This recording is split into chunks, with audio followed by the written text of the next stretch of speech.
Bonjour à toi, j'espère que tu vas bien. Et si on parlait du Saint-Esprit ce matin?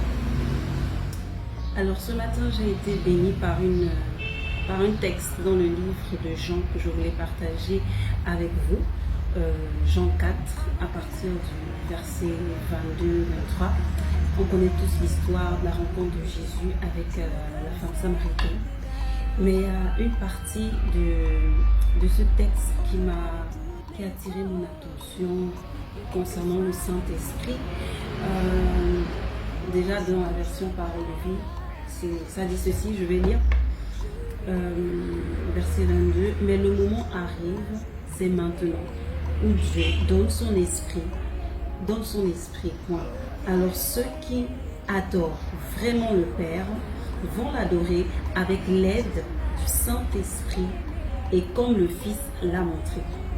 Donc ici, dans la version Parole de vie, il dit ceux qui adorent vraiment le Père vont l'adorer avec l'aide de l'Esprit Saint.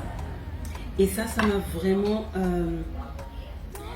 béni en lisant encore ce passage. Jésus dit à cette dame que c'est avec l'aide du Saint-Esprit que vous pouvez adorer Dieu. Et donc Dieu cherche ses adorateurs qui, avec l'aide du Saint-Esprit, vont l'adorer en esprit et comme Jésus l'a montré, en vérité. Et donc aujourd'hui, à travers cette vidéo, je veux, à l'approche de la Pentecôte, on ne célèbre pas seulement le Saint-Esprit à l'approche de la Pentecôte, mais l'Esprit de Dieu, c'est une personne qui vit en nous, avec qui on a une relation. Et donc l'Esprit de Dieu, on le célèbre tous les jours.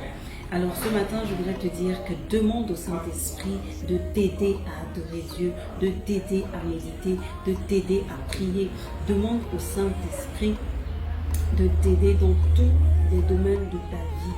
Ce n'est pas seulement le domaine spirituel, parce qu'il est une aide. La parole de Dieu déclare, lorsque Jésus est en train de monter au ciel, il a dit à ses disciples, je ne vous laisserai pas orphelins, je vous enverrai le Saint-Esprit, celui qui vous conduira dans toute la vérité, celui qui vous enseignera toutes choses. Aujourd'hui, je veux t'encourager à faire du Saint-Esprit ton partenaire, celui qui va te conduire, celui qui va t'aider, celui qui va t'éduquer, celui qui va te conseiller, même dans les choix les plus banals que tu penses que c'est banal. Quand je parle des choix les plus banals, je pense par exemple aux vêtements.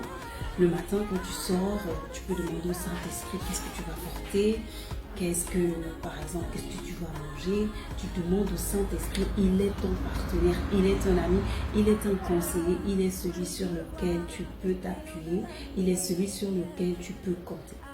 Donc aujourd'hui, c'était l'encouragement de ce matin. Je te souhaite de passer une excellente journée et un très bon début de week-end. Que Dieu te bénisse abondamment.